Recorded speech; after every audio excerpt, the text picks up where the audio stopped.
Hey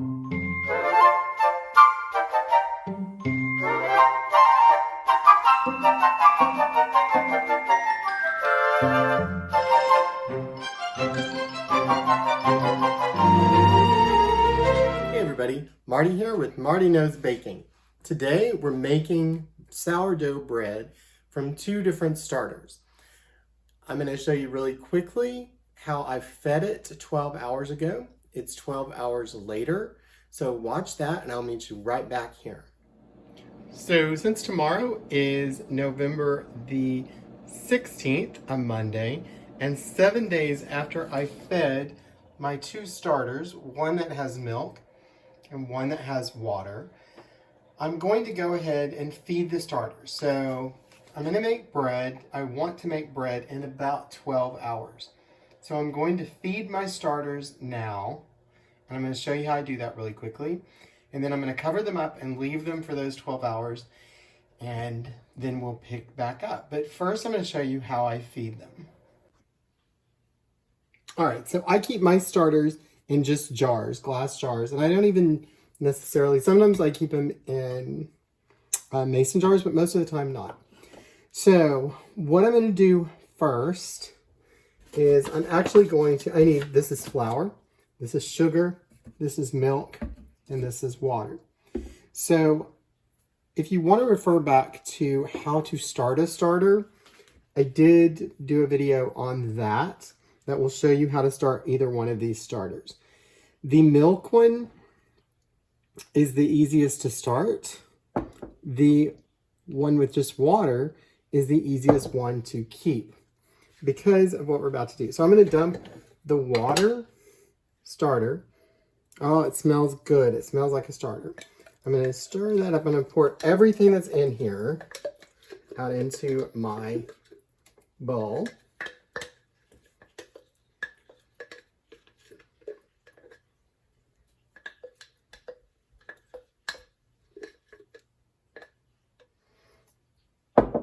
And I'm going to get a different spatula because I really don't want anything about these to mix. So this is my milk one. I'm going to pour it into this one. And see, it's a little bit different consistency. I don't know if you can see. This one's a little different consistency. When you use them to bake, I personally cannot tell a difference. Depending on the recipe, people tend to like the one that's just flour and water better. I can't tell that much of a difference, so don't judge based on me. It doesn't matter if you get every little drop of it out, so I do it differently than some people because I'm going to feed my starter. So now we're going to add a cup of flour to each of these. It does not have to be exact. This is like a chemistry experiment, but not, because it does not have to be exact. So I'm adding a cup of flour to each. To my one that was milk, I'm going to add about a half cup of flour, or a half cup of sugar. And then I'm going to add a cup of water, because water and flour is all that you use in the water and flour one. And I'm going to add a cup of milk to this one. And then I'm just going to mix them up. All right, so I have my starters both fed. I may have to look at this video to remember that this one is water and this one is milk. But what I will do now is just in the room temperature, which my house is usually about 75. It's under 75, between 72 and 75. I will cover them up with, sometimes I use paper towels, but I will cover them up with a cup towel, a nice clean cup towel tonight. And I will check back in 12 hours. So that was 12 hours ago. And now my starters are ready. So I'm going to take off this and I'm going to let you look at what they look like.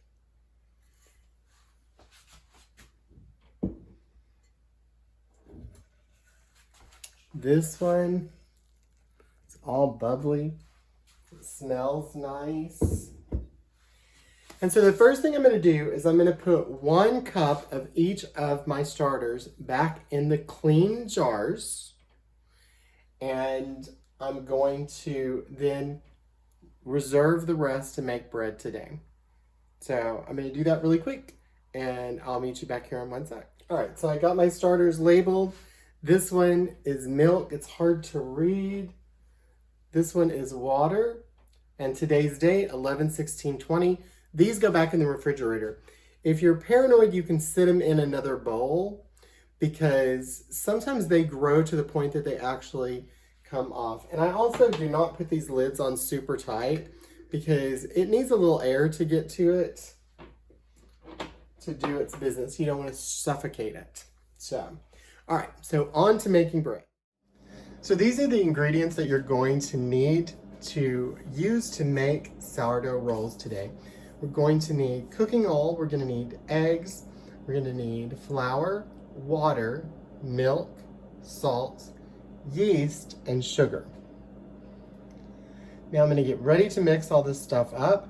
A handy little tip, the yeast, if you buy in these, they're super cheap. This whole thing was $3. That will make a ton of bread. It is the equivalent, I think, to 64 of those little yeast packets. Now the cooking oil will actually go in the bread. The olive oil I just use to do my, to grease my pans sometimes. Okay, I've never actually made 2 at once. I usually make 1 and then I make the other, but I figured why not? Let's just do 2 at once. So the first thing I'm gonna have to do is I'm making 1 in a bread mixer container and the other in my KitchenAid mixer bowl. So the first thing I'm going to do is crack the eggs into each one and I'm going to whisk them just a little bit. So I got a bowl specifically for this.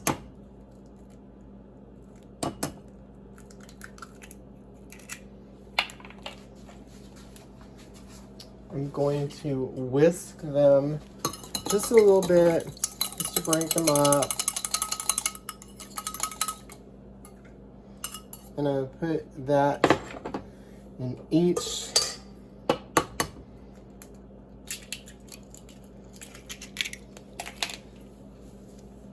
I usually do this over the sink, but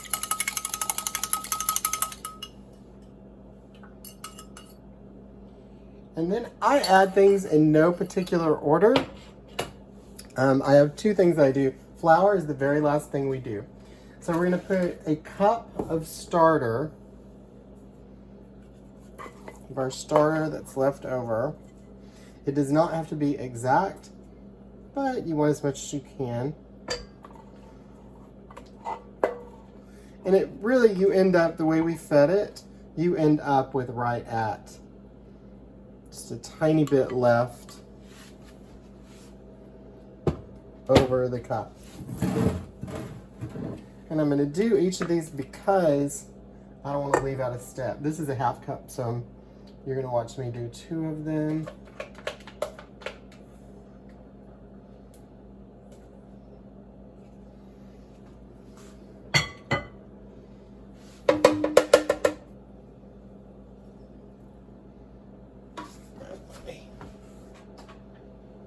Handy dandy spatula.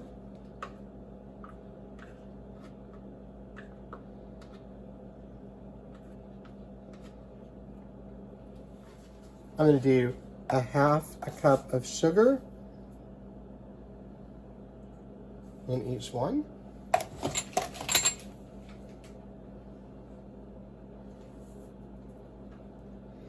And a half a cup of cooking oil in each one.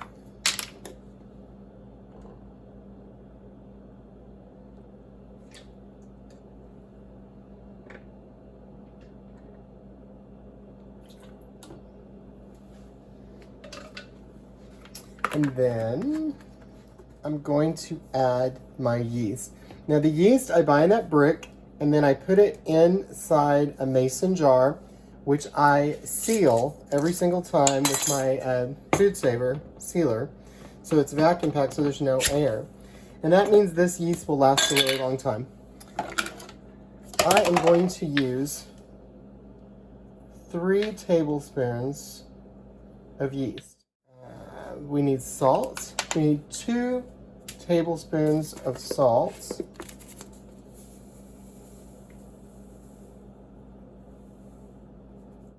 So we're going to put a cup of milk and a cup of water.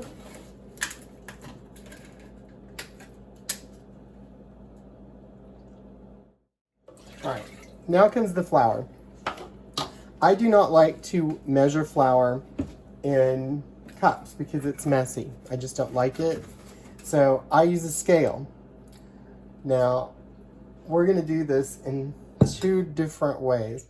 For this, I use a scale. It's a nice little scale. It was like $15, maybe $20 from Amazon, so it'll weigh up to 11 pounds.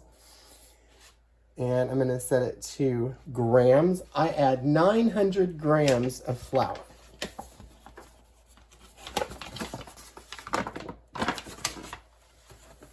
And it will almost fill this little puppy up. And I knew I was going to run out. That's 664. And I'll let you see what that looks like if you want. That's 664. I'm going to open my other thing of flour. And I by the way, use the cheapest flour. I do not use bread flour or anything like that in this recipe because my grandmother didn't. This was my grandmother's recipe. She was, making bread all the way back to the Depression. And they didn't have bread flour. So that's 918 grams. And so I'm going to take some flour out. I'm going to take it out.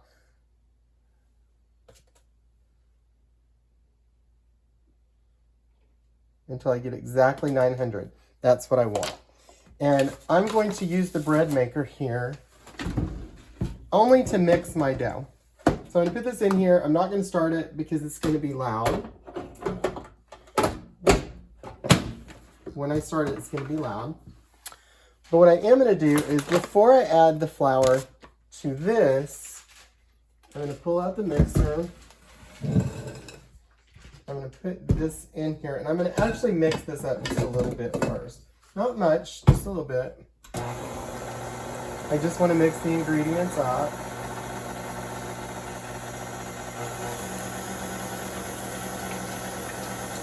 The only reason I don't make it entirely in the KitchenAid mixer is because the KitchenAid mixer is loud. I'm going to set this under it just to make sure it doesn't drip. And I'm not going to put all 900 at once. I'm going to start off with about half. I'll put this back under here and we're going to mix it very slow because if you don't go really slow, it'll sling flour everywhere. If you want to see, this is what that looks like.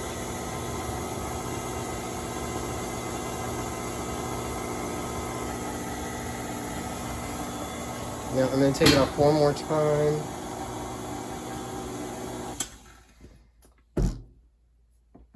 And I'm going to switch now to the bread hook. The reason I'm going to do that is because that's what's going to knead your dough. I used my regular beater just to mix up the ingredients. Most people probably don't do that. They just start off with this bread hook.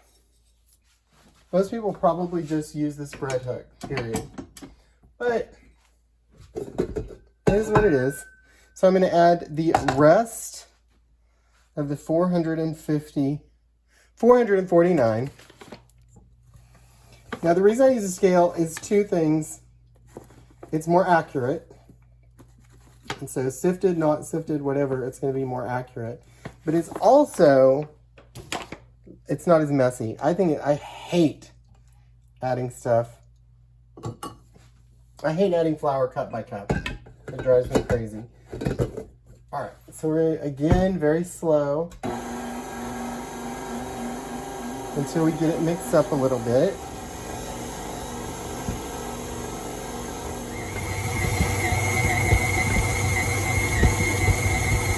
Notice it's beginning to look like bread. So I'm probably going to take that out now, and I'm going to knead it by hand, just a tiny little bit. So basically I kneaded it in the bowl until it looks like this. And this one's ready, and I'm going to now transfer that to a greased plastic bowl to let rise. All right, so I transferred it and I pushed it down. I did put olive oil in the bowl. That'll make it not stick. And the last thing I'm going to do is I'm going to cover it up with the same paper towel, or same clean cup towel to let it rise. Meanwhile, I'm actually going to now start the bread maker, and I have it on the dough only.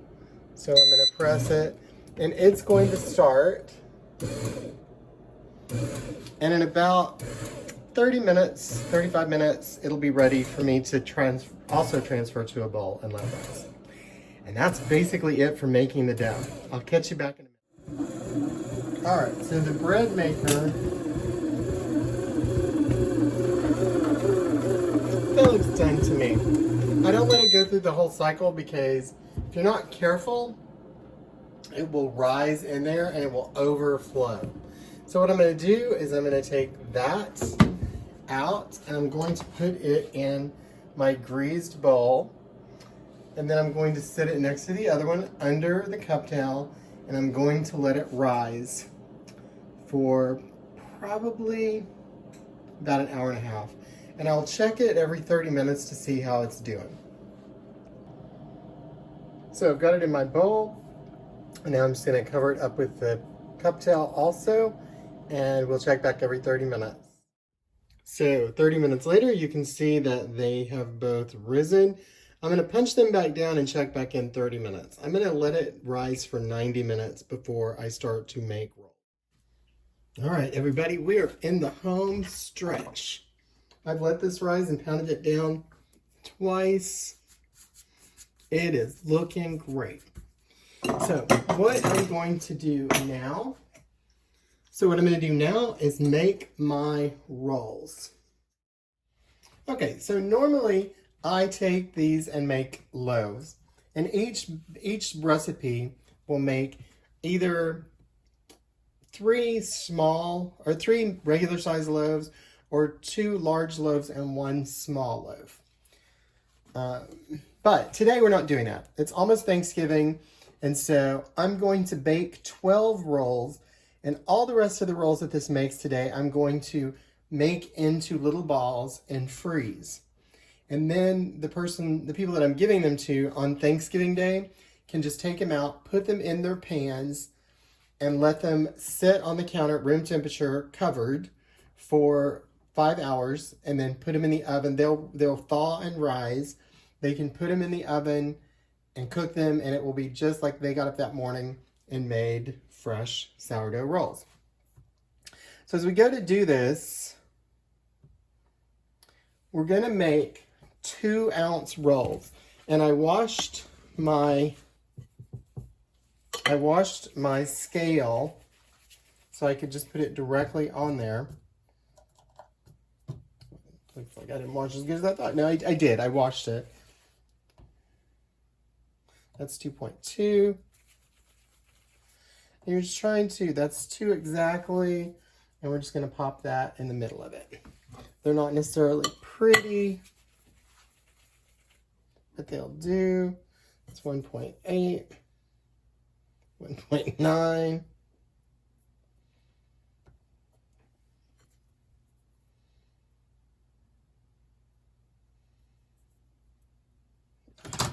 Close enough. You'll also want to wash it after you do it because that little piece of bread will stick on there. 2.1. These will rise, which covers some of the little wrinkles and stuff. But in all honesty, I don't care. It's supposed to be homemade. It's not supposed to be perfect. And you don't want them to look absolutely perfect. Well, some of you probably do. And if you spend a little more time, you can shape them out. My grandmother used to do clover leaves. And what clover leaves are three little balls.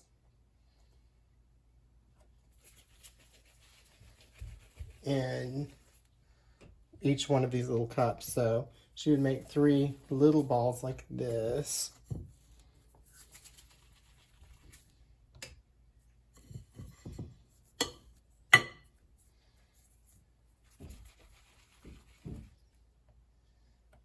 It's a little bit smaller. And then she would put these all in one little cup, like so.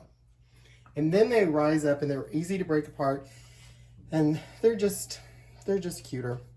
I am not going to do that. So I'm going to finish making these really quick, and then I'll show you how I freeze them as well.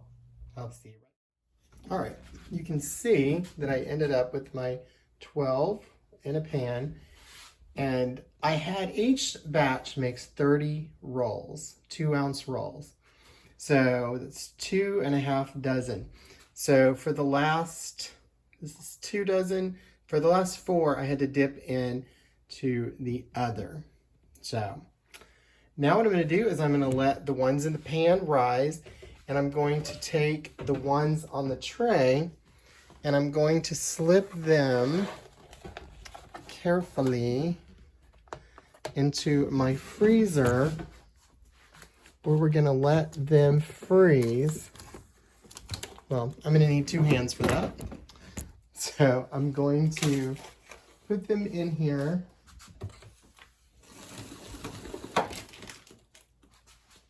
Put them in the freezer like this. It's important that they don't touch. And if you look up at the top, you see these are rolls that I made last Monday. So I make bread every Monday, and this is because Thanksgiving is coming up and I wanted to share with people, to give them rolls on Thanksgiving Day.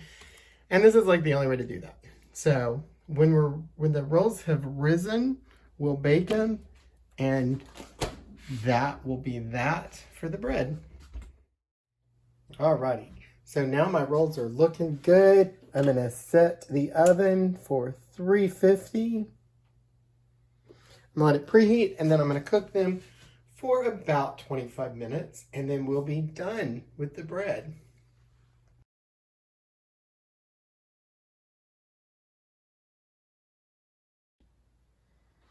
Alrighty, so I checked, and they are ready at 22 minutes, almost 23. That's okay. A little earlier.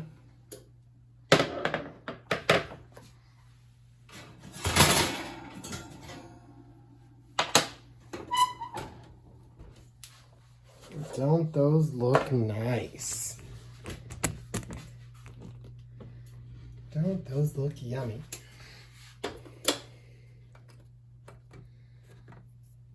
So they're still hot, so be careful. You can let them sit in the pans for just a little bit, but I wouldn't let them stay in there too long because they'll start to sweat. Oh, and here is that clover leaf that I was talking about. My grandmother used to make those. She would actually make them and not get them quite brown yet, and then freeze them that way, so that then you just put them back in the oven and they were ready to go in 20 minutes. So, hey everyone, and that is all there was to that. We made 2 different batches. I usually just do 1 batch. It makes either 3 loaves or 30 rolls, 2-ounce rolls. And to be honest, almost 100% of the time, I use the bread maker. It's just faster, it's easier, and the only interactive parts I have are actually dumping the ingredients in and then coming back, transferring it to a bowl, and then cutting it up into the rolls. The loaves are super easy. because you're just making into 3 balls instead of cutting into 30. So the active time on it, maybe 30 minutes of active time, and the rest you're off doing other stuff. So check out my video on how to start a starter. And if you like what you're seeing, hit subscribe below and find out that Marty knows a lot about a lot of stuff, and you might be interested in some of it. So thanks for being with me today on Marty Knows Baking.